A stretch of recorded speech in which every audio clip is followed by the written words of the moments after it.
पर उसकी जो सोच थी शिव जी के प्रति वो पूर्ण समर्पित थी। कोई कोई ऐसा होता है संसार सागर में जिसकी बुद्धि, जिसका विवेक शिव तत्व की ओर जाता है। एक कथा आती है शिव महापुराण में, स्कंद पुराण में, लोमश ऋषि की। कौन थे लोमश ऋषि पूर्व में? लोमश बाबा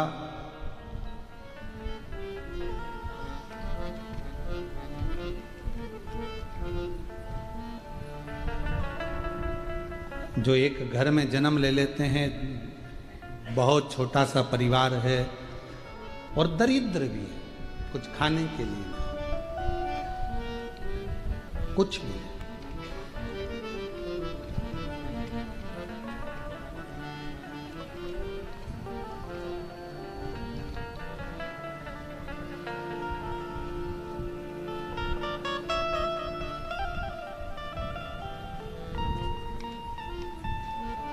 बहुत गरीब परिवार है, भोजन के भी लाले हैं, कुछ खाने के लिए नहीं है, कुछ रखने के लिए नहीं है, बहुत साधारण सा परिवार, दुखी थे।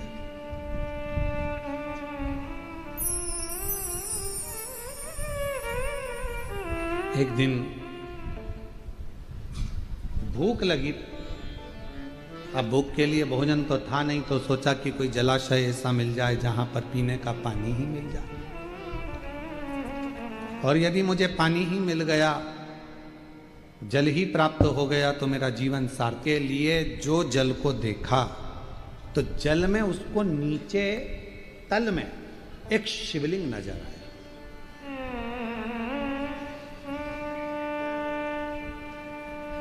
अब उसने विचार करा कि यदि मैंने इसमें से पानी पिया तो बाबा को तो झूठा लग जाएगा। भाव आज हम बैठे हुए थे तो हम बैठे बैठे विकास महाराज जी को और आशीष महाराज जी को, दोनों को सत्संग कर रहे थे बैठे, सुबह सुबह भगवान की सेवा करते हुए। भोलेनाथ जी का अभिषेक करे, ठाकुर जी का अभिषेक करे, शालिग्राम जी का पूजन करे और पूजन करके ये दोनों बैठ गए थे, सत्संग चलता है। तो विकास महाराज पूछे कि शंकर भगवान का भोलापन कितना है गुरुजी, कि झूठा जल भी शिव जी पर चढ़ गया तो भी शिव जी ने उसको स्वीकार कर लिया।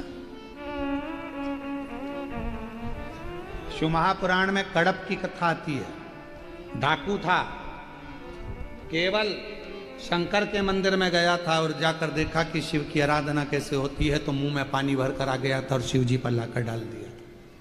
पात्र नहीं था और शिव जी ने उस पर कृपा कर कर उसको दर्शन दे दिए।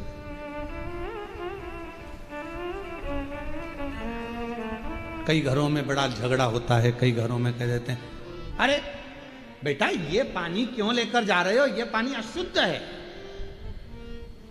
शिव महापुराण की कथा कहती है पृथ्वी, अग्नि, आकाश, जल, वायु ये कभी अशुद्ध नहीं होते। इनकी शुद्धता हमेशा बनी की बनी रहती है, इसमें अशुद्धता नहीं है, ये शुद्ध है।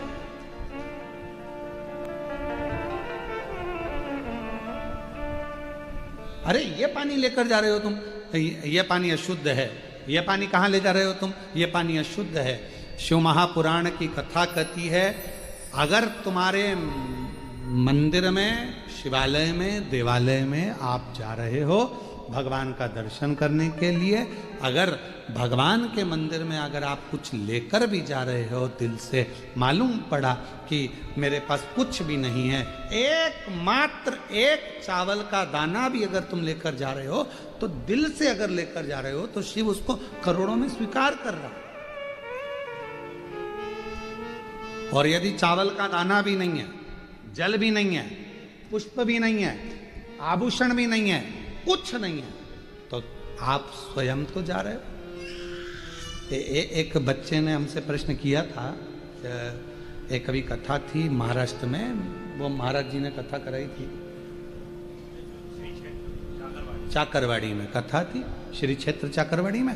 तो वहां एक बच्चे ने प्रश्न किया था गुरुदेव, कभी कभी हमको स्कूल जाना रहता है, तो स्कूल जाते हैं तो हम कभी कभी स्कूल जाने के टाइम पर हो सकता है कभी हम नहा भी लेते हैं और कभी कभी नी भी नहाते हैं।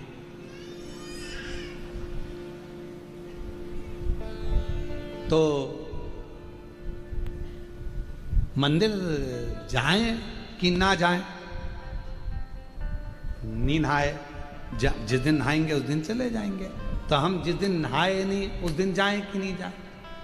तो हमने कहा बेटा, चाहे नहाओ चाहे मत नहाओ, पर शिवालय तो जाओ, शिवालय तो जाओ।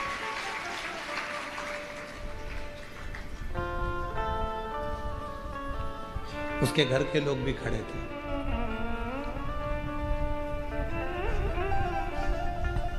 गुरुजी, आपने अच्छा निर्णय दे दिया, उसकी मां बोली। हमने पूछा क्यों? मेरे को ऐसा लगता था कि ये जान करके नहीं नहाता था, जिससे इसको मंदिर नहीं जाना था, क्योंकि नहाएगा और मैं इसके हाथ में एक लोटा जल पकड़ाऊंगी और इसको मंदिर भेज दूंगा। उसकी मां ने कहा कि आपने कहा कि तुम नहाओ चाहे मत नहाओ, पर शंकर के दरवाजे तो जाओ।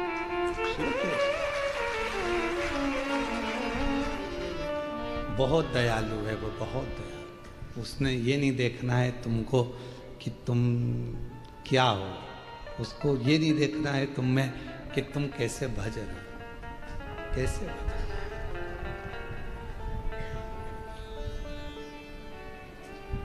मछली तो रोज नहाती है बेचारी, बोलो बोलो, सही है कि गलत है? मगर भी रोज नहाता है। तो मंदिर जाना, नी नहाए तो मंदिर मत जाना। हम तो पुष्टि मार्गी हैं।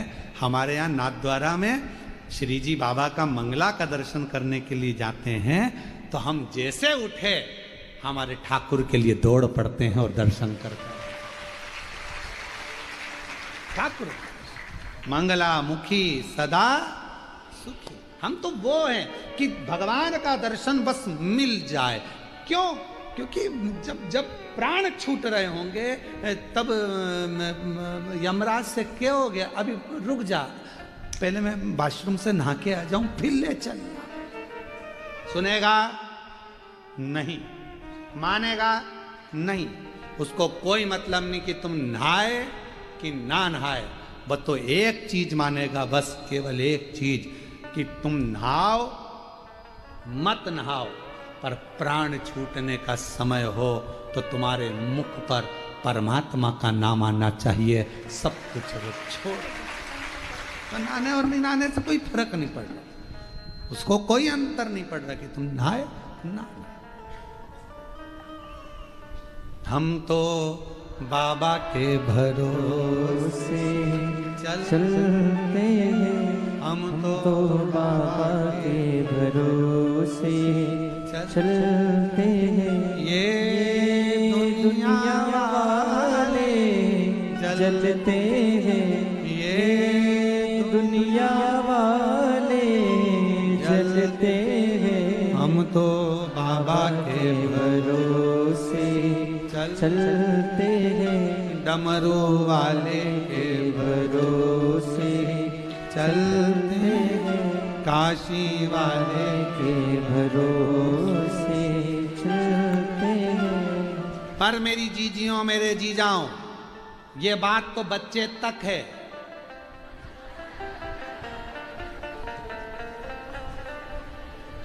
नहीं तो बहू में सोचे महाराज जी ने फ्री कर दिया, महाराज जी ने फ्री कर दिया। तो बाबा ये बच्चों तक सीमित है। आपको तो बाबा के पास में जाना चाहिए तो पूरा साज सजाकर, बाप को भी लगना चाहिए मेरी बेटी खुश है। बाल पूरे ऐसे बिखरा बिखरी हैं, टीकी ऐसी हो रही है, एक आँख का काजल इधर जा रहा है और साड़ी इधर उधर जा रही है।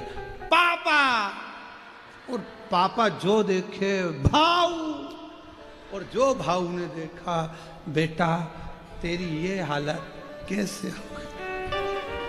बाप को, पिता को दुख लगे कि इसकी क्या हालत, देख तेरे संसार की क्या हो गई भगवान। पिता को हमेशा, और मुझे उम्मीद है मेरी जलगांव की मेरी जीजियाँ जब भी मायके जाती होगी अच्छी बढ़िया साड़ी वाड़ी पहन के पटला पटली लगा के अच्छी जोड़ी साड़ी की पिन मिन लगा के अच्छी जोरदार तैयार मैयार होके फिर बढ़िया टांग टुंगा के बड़े तो ये तो जब यहाँ पर माता लक्ष्मी पर्स टांग कर चल रही है तो फिर तो जलगांव। हमने तो कल स्वामीनारायण मंदिर में देखा था कि लक्ष्मी जी भी पर्स रखी हुई थी। तो ये तो फिर तो ये जलगांव है। जलगांव का जलवा कम थोड़ी ना होना चाहिए।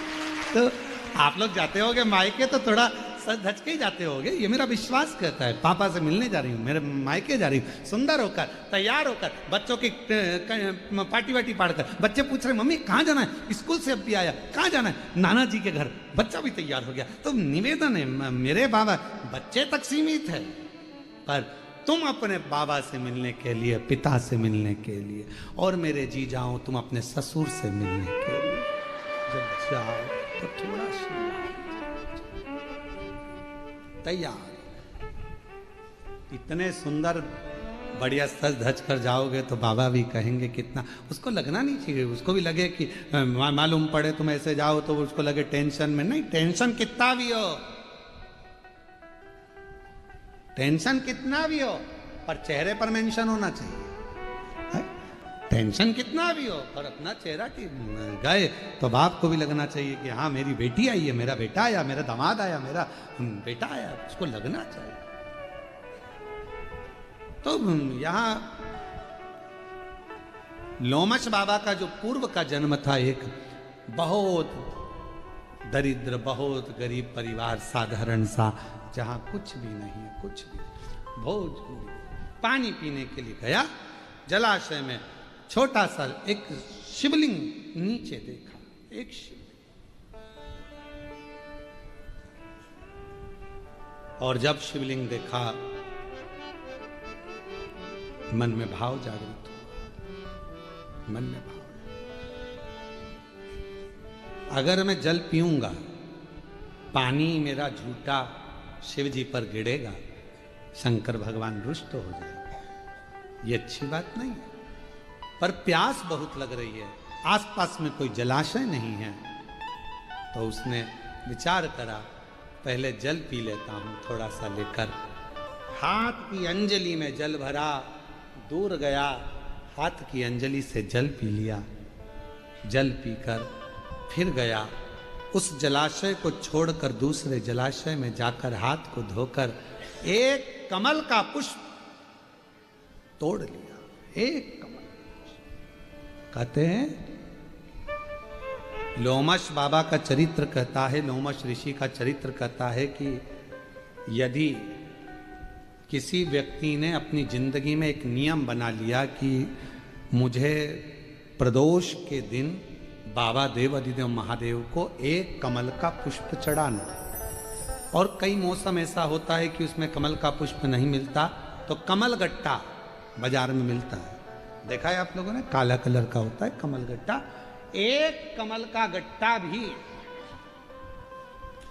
यदि देव अधिदेव महादेव को, यदि कोई कितना भी दरिद्र है, कितना भी गरीब है, उसका कोई व्यापार नहीं, कोई व्यवसाय नहीं, कोई नौकरी नहीं, कोई चाकरी नहीं, कितना भी परिस्थिति से मारा हुआ व्यक्ति है, अगर उसने प्रदोष की प्रदोष नियम बना लिया, प्रत्येक 12 महीने का मैं नियम लेता हूं और पूरे 24 प्रदोष मैं बाबा को कमल का, जिस समय पर कमल का पुष्प मिल जाए उस समय पर कमल का पुष्प चढ़ाओ, ना मिले तो कमल गट्टा चढ़ाओ।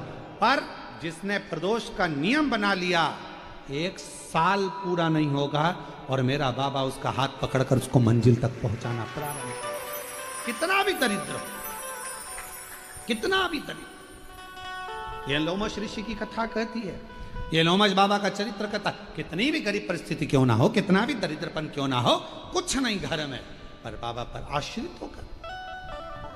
एक पत्र है, अच्छा है, देखो।